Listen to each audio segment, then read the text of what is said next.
Boa noite. Seja muito bem-vindo, muito bem-vinda à minha nova casa, ao meu canal. Eu me chamo Acrísio, sou psicanalista e terapeuta, e aqui eu ensino pessoas como você a superarem medos e inseguranças que desafiam, que bloqueiam, que impedem as relações, sejam elas quais forem, relações pessoais, familiares, amorosas, profissionais, que impedem a nossa relação. Hoje nós vamos tratar de um assunto que é sobre decisão. Como a gente decide, né? Com base em que você toma decisões? Certo que as decisões são tomadas aqui, eu falo aponto aqui porque aqui é uma instância cerebral onde se processam as decisões. É claro que você toma decisões aqui. Não, não é verdade.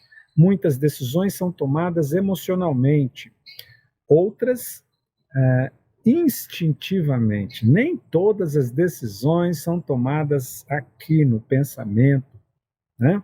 Então nós vamos falar sobre isso, tá bom? E como fazer decisões não influenciadas pelo medo de errar ou fracassar, tá legal? O que fazer para decidir sem medo de errar ou fracassar? Né? O que fazer? Primeira coisa é entender, poxa, as decisões são tomadas mesmo toda vez no frio do pensamento, na frieza. Digo frio porque o pensamento ele não envolve emoções.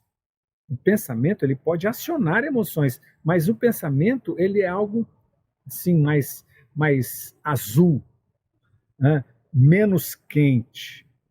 Quando algumas pessoas vão se referir, obrigado, amor, vão se referir a quem pensa muito, é uma pessoa fria e calculista, não é? Hum. Então,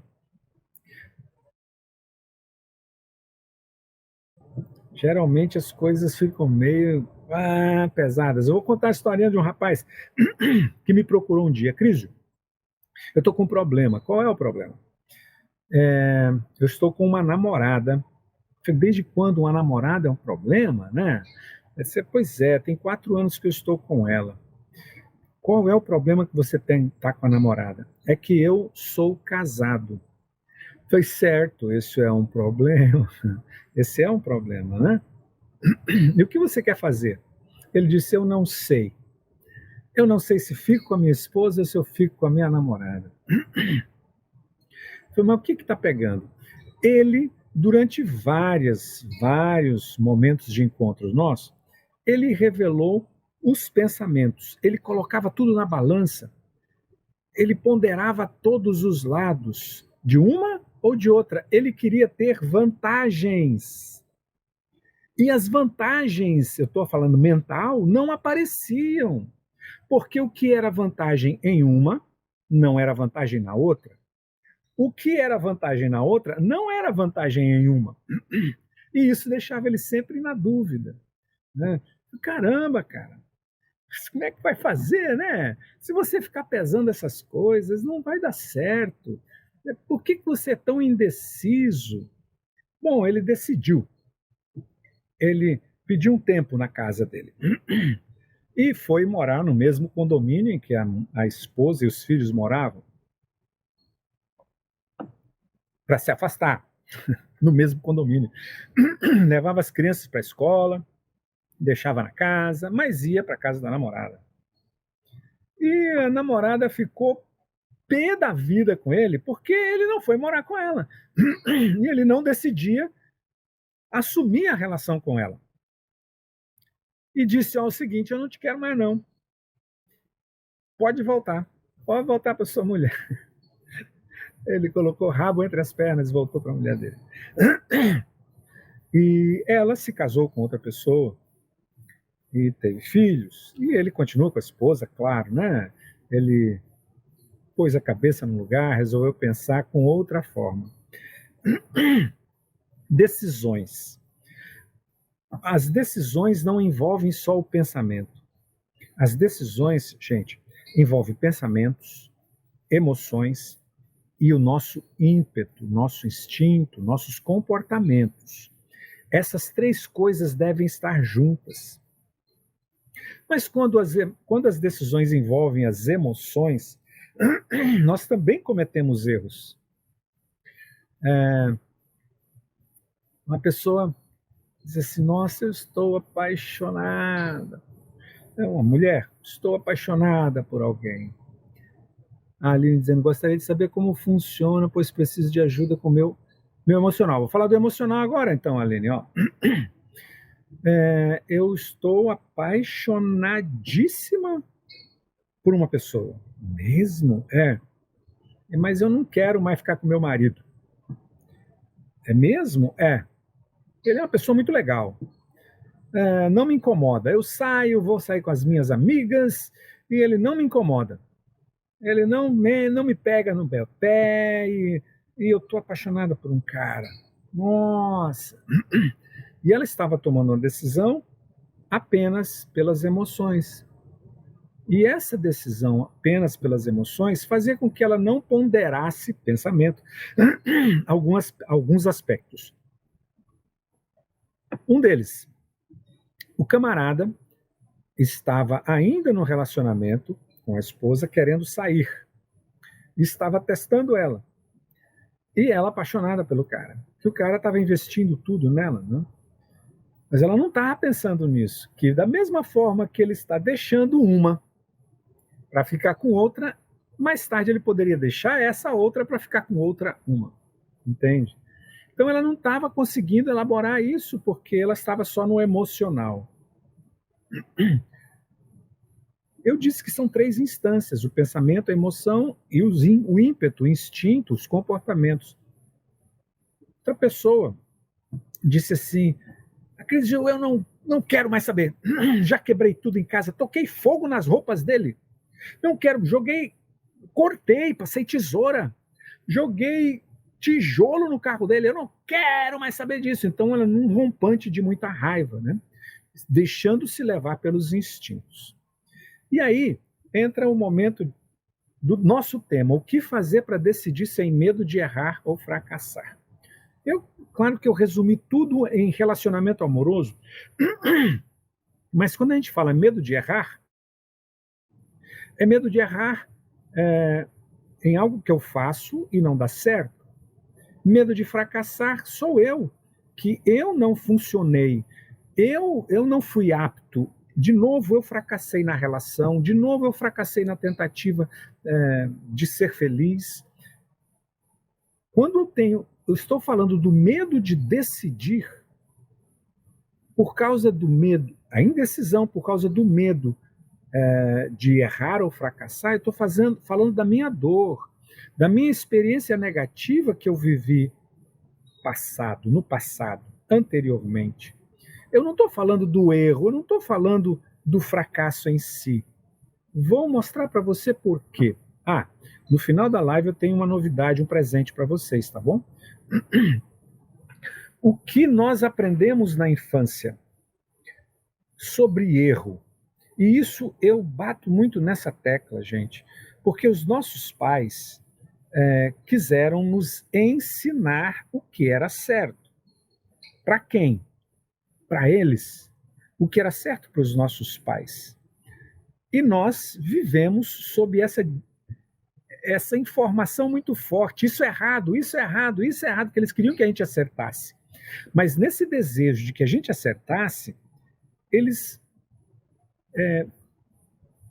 pisaram em alguns desejos nossos, em algumas coisas nossas que não precisavam ser desse jeito, que eles podiam esclarecer algumas coisas.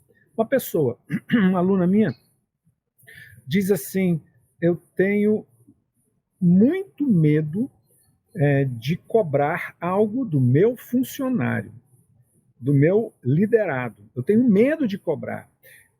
Os meus superiores me escolheram para cobrar dele o resultado. Olha só a posição dela. Ela tem que cobrar do subordinado, do liderado dela, resultado. Mas ela tem medo de cobrar. E ele já deu uma dura nela. E ela não sabe o que fazer. E sabe onde isso foi parar? num cantinho, num cantinho do silêncio da casa dela, que ficava ao lado da cama dos pais.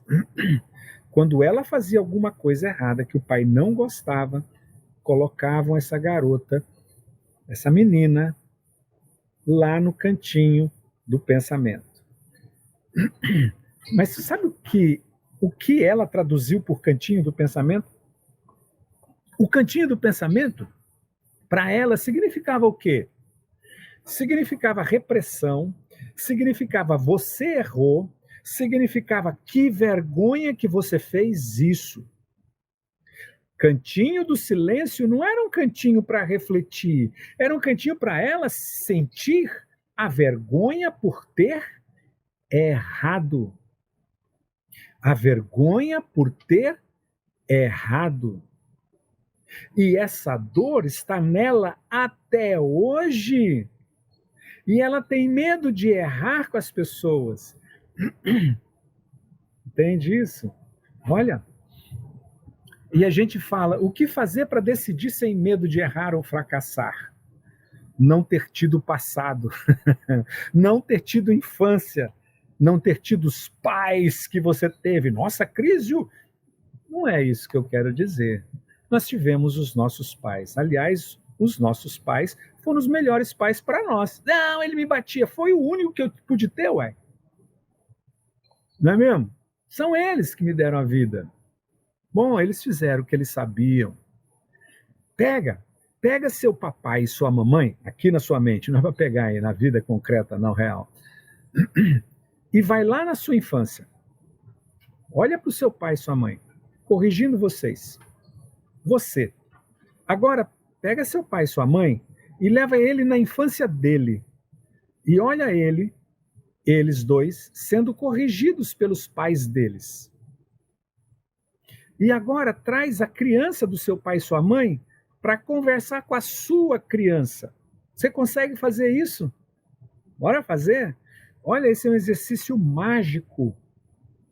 Mágico. Então vai. Faz assim. Se disponha, se permita fazer isso. Vai lá na sua infância. Vai no seu cantinho do silêncio. Vai lá no momento em que seus pais brigavam com você, chamavam sua atenção. Isso. Vai lá. Você se veja criança, 7, 8, 9, 10 anos de idade. Seus pais brigando com você, castigando, chamando você de burra, chamando você de incompetente, do que for. Um momento só. Tá? Agora fica aí. Você é criança. Agora, pega seus pais e leve os seus pais até a infância deles. É uma imaginação. Você pode fazer isso. Agora, faz o seguinte. Olha lá. Os seus pais, na infância deles, sendo castigados, educados pelos pais deles, com o rigor da infância dele. Pega essa criança dos seus pais, sua mãe, seu pai criança, e traz para conversar com a sua criança, que sofreu também. Talvez você ouça dos seus pais 100 vezes mais sofrimento do que você passou na mão deles adulto. E talvez você possa entender que eles só fizeram o que eles sabiam, mas mesmo assim deixou uma dor em você. Entende? Bem, o que fazer para decidir sem medo de errar e fracassar? Vamos dar um passo adiante. Então você já viu os seus pais, já conversou, entendeu o que eles passaram. E agora o que você pode fazer é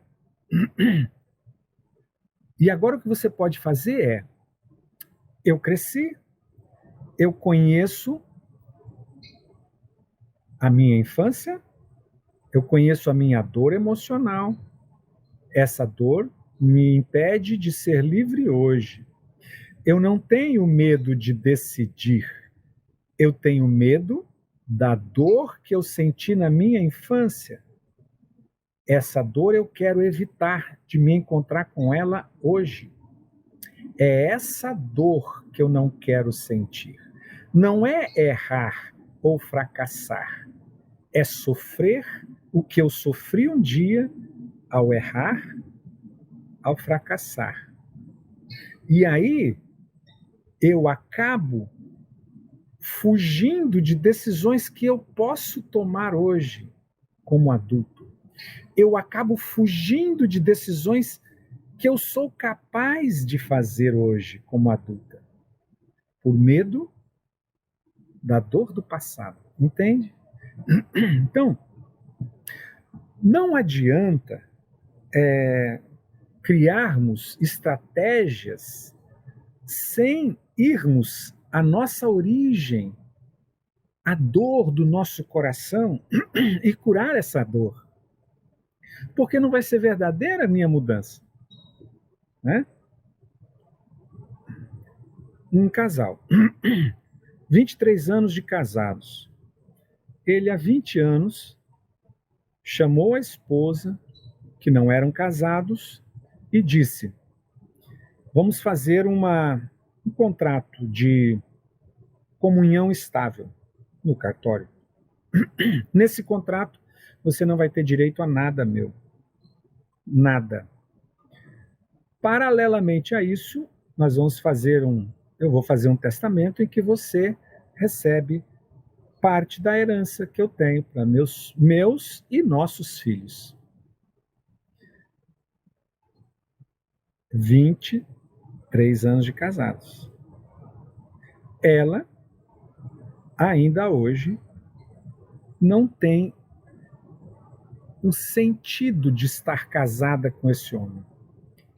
Ela não se sente apropriada pelo amor desse homem, ainda que se amem. Mas existe um problema aí, o medo, em forma de culpa. Ele tem culpa porque no primeiro casamento, quando ele se separou, ele deixou sofrimento para os filhos e raiva, mágoa para a esposa. Ele não quer passar pelo sofrimento que ele passou. Então, ele quer se resguardar na relação atual de 23 anos. Entende? E ela não sabe mais como lidar com isso. O problema é cartorário, o problema é de contrato, o problema é de dizer quanto cabe a você, quanto cabe aos meus filhos e aos nossos filhos. O problema é no medo que ela tem dentro dela de decidir e se colocar como uma pessoa segura da escolha, porque até hoje ela não fez isso. Ela se colocou subordinada e não se expressou da forma que ela deveria ter se expressado, por medo de errar e fracassar, como aconteceu na infância dela. Entende? Esse é o nosso maior medo. Esse é o nosso maior medo de decidir. Não é se a decisão vai ser boa ou não. Ó, decisões nós tomamos todos os dias da nossa vida. Todos os dias, em todos os momentos, para todas as coisas. E se eu tenho medo de uma decisão, isso reflete em todas as outras. Não é mesmo? Bom, como decidir? Seria a melhor coisa do mundo se eu pudesse decidir com determinação, com realismo. Quando eu decido com determinação, eu digo, eu vou fazer e dou os passos. Olha só, eu estou acabando de dar uma dica para vocês. Quando eu decido, eu digo, eu vou fazer e dou os passos para realizar isso. Agora, eu não me iludo de que no caminho de onde eu estou hoje, decidindo até onde eu quero chegar, eu não me iludo de que não vai ter dificuldades, de que não vai ter problemas. Eu não me iludo disso. Eu sei que vai ter dificuldades, eu sei que vai ter problemas. Mas o que eu quero é chegar no ponto dessa decisão que eu tomei. Eu quero chegar aqui. Então, quando eu olho para a minha decisão, eu olho para a possibilidade de fracasso ou medo, eu me encho de medo. Quando eu olho para a minha decisão com a possibilidade da realização e do bem que essa decisão vai me fazer, eu me encho de coragem. Essa é a segunda dica que eu estou dando para vocês. Se você olha para o problema, você não vê solução. Se você olha para o problema, você se enche de medo, medo de errar, medo de fracassar. Se você olha para um futuro promissor e bom, isso não é ilusão. Meu caminho até esse futuro tem problemas, tem dificuldades, sim. Eu me encho de coragem para realizar. Eu tenho um nome para isso. E eu chamo isso de efeito Marta Elisa. Você quer saber desse efeito Marta Elisa? Quer? Eu vou contar esse efeito para vocês na quinta-feira, tá? Efeito, você pode anotar para mim, por favor? Para eu falar sobre o efeito Marta Elisa, que é um efeito que existe dentro de nós que nos leva para o buraco, para desistir ou para continuar. Efeito Marta Elisa é o que me leva para crescer, para continuar.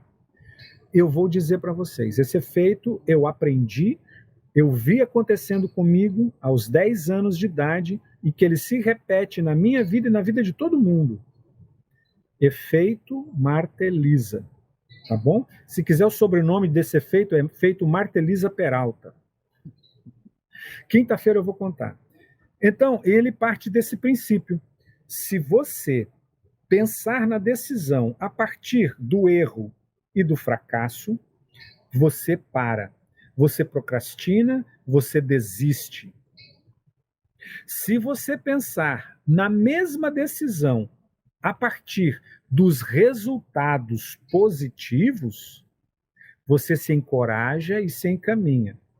E durante esse percurso, vão haver momentos em que o mundo vai puxar você para desistir. Cabe a você escolher sempre, sempre, seguir ou parar. Né? Tem outras coisas que influenciam a decisão que para, a decisão que desiste. Tem outros fatores, e um deles chamado gabarito, ou nome completo, gabarito familiar, que é o que eu aprendi na minha infância. Vou dizer para um exemplo de uma pessoa. Nome fictício, tá bom? Carla. Fictício. Não é de verdade. Bom, o nome é de verdade, mas não é o exemplo dessa pessoa. Ela ouvia a mãe dizer... O que a mãe dizia? Não se case? No que depender de mim, você não casa. Olha o que a mãe da Carla, um nome fictício, dizia: no que depender de mim, você nunca vai se casar. Por quê? Porque você tem de tudo. Porque sozinha você tem de tudo. Trabalha, tem seu dinheiro, tem tudo. Trabalha, tem seu dinheiro, tem seu carro, tem seu apartamento, tem sua casa de aluguel. O que depender de mim, a mãe dizia para Carla, você não casa. Adivinha? Até que idade ela ficou solteira, mesmo tendo noivado. E não sabia por que acabou noivado. Depois eu entendo por que ela acabou, porque ela estava esperando por mim. Namorou 8 anos, noivou, mas não casava. Por quê? O gabarito. Uma frase que não só a frase, mas muitos acontecimentos ficou na cabeça dela, que dizia para ela não se casar, tá? Não se casar. E ela não se casava. E ela perdeu a oportunidade de se casar mais nova. Ela ficou até os 45 anos. 45? Foi. Até 38, quando eu te conheci. Eu tenho quantos, então? Não, para, até os 40. Então, é nome fictício, Carla, mas você ficou até os 40 sem casar. coisas que acontecem na vida de qualquer um, não é? Quantas pessoas, quantos de vocês têm aí na vida de vocês impedimentos que nem sabe que existem e que faz você não progredir na carreira? Meu gabarito familiar, em relação à carreira, que eu sou fantástico no que eu fazia. Pô, isso eu descobri há 20 anos atrás. Fantástico no que eu fazia, mas eu não me permitia ter sucesso. Porque se eu tivesse sucesso, eu teria riqueza. E o gabarito dizia: rico não vai para o céu. Olha só, entende? O problema? Então, gabarito, quando eu descubro isso, eu me liberto. Quantos gabaritos você tem? Você tem muito, TT. Todos nós temos, não é só você. Todos nós temos gabaritos familiares em dizer enterrados é como se não existissem, mas inconscientes e funcionando como programações. Programações que nós não vemos e funcionam. Então, vou deixar umas dicas. Primeira dica é, para você poder decidir sem medo de errar ou fracassar, confia em você. Confia, você é capaz. Para superar medos e inseguranças, a primeira e mais forte dica é: confie em você. Você é capaz. Você já cresceu, você é adulta, você é dona das suas escolhas. Você não precisa mais ter medo das suas decisões. Mas e se eu errar? Não importa o erro, importa o que você vai aprender a partir disso. Você avançou. Sem erros, a gente não chega no sucesso. É mentira acreditar que o rico nunca errou, que o forte nunca lutou. É mentira acreditar que a pessoa sorrindo nunca chorou. Não existe juros sem você colocar o dinheirinho para receber os juros. Não existe o calor do fogo sem você colocar a lenha e queimar a lenha.